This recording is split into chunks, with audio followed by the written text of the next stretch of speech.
ఈలోపు అది బిల్లు రాయాలి కదా, దానికోసం కొంచెం లేట్ అవుతుందని చెప్పి అప్పటికే కొద్ది మాట అయితే మాట్లాడుతున్నారు మొన్న శుక్రవారమే.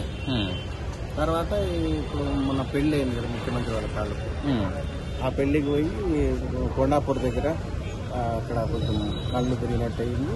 డ్రైవర్ కూడా నాకు ఫోన్ చేసింది, ప్రాబ్లం ఎమ్మడే ఆసుపత్రికి తీసుకుపోయింది, బాగానే ఉంది. మొన్న తీసుకుపోయింది హాస్పిటల్ శుక్రవారం రోజు. ఓకే. అయితే శనివారము బాగానే ఉన్నాను అన్నాడు. శనివారం రేపు మళ్ళీ తెల్లారి ఫోన్ మాట్లాడుతున్నాను. నిన్న పొద్దుగాల 7:30కి నేను చేసిన ఫోన్, అయితే పడుకొనే ఉన్నాడు.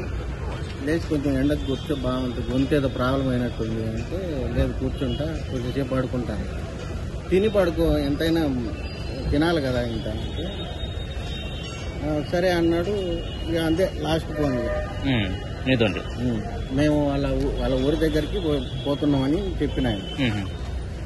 మీకేంటి స్నేహం ఏంటి మరి మీ ఇద్దరి మధ్య? నాది ఫర్నిచర్ వర్క్ అయితే నేను కూడా అంత ఇంత పాట పాడుతూ ఉంటాను, ఆయన పాట అంటే ఇష్టం. మెల్లగా మాకు ఇట్లా బంధుత్వం కలిసినట్టు కలిసిపోయినాం. ఇక ఇల్లు కడుతున్నాం అనే వరకు వుడ్ వర్క్ చేస్తున్నాం. అయితే ఇది రోజు డైలీ ఒక ఫ్యామిలీ లాగా అయిపోయినా, ఇంట్లో మెంబర్ని అయిపోయినా. మరి దేవుడు అట్లా చేసింది. ఇంతకుముందు ఏమన్నా ఉండేనా? ఇంతకుముందు ఏమన్నా హార్ట్ అటాక్ లేకపోతే? ఏమి లేవు, ఇంతకుముందా ఏమి లేవు.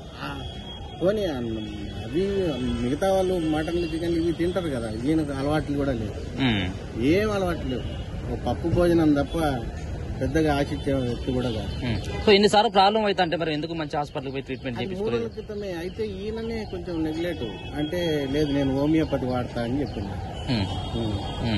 డాక్టర్ కూడా ఇవి బీపీ టాబ్లెట్ సజెషన్ చేసింది. అయితే డ్రైవర్ ఉంటాడు, రమేష్ అని డ్రైవర్ ఉంటాడు, ఈ చుట్టుపక్కలనే ఉంటాడు ఇక్కడ.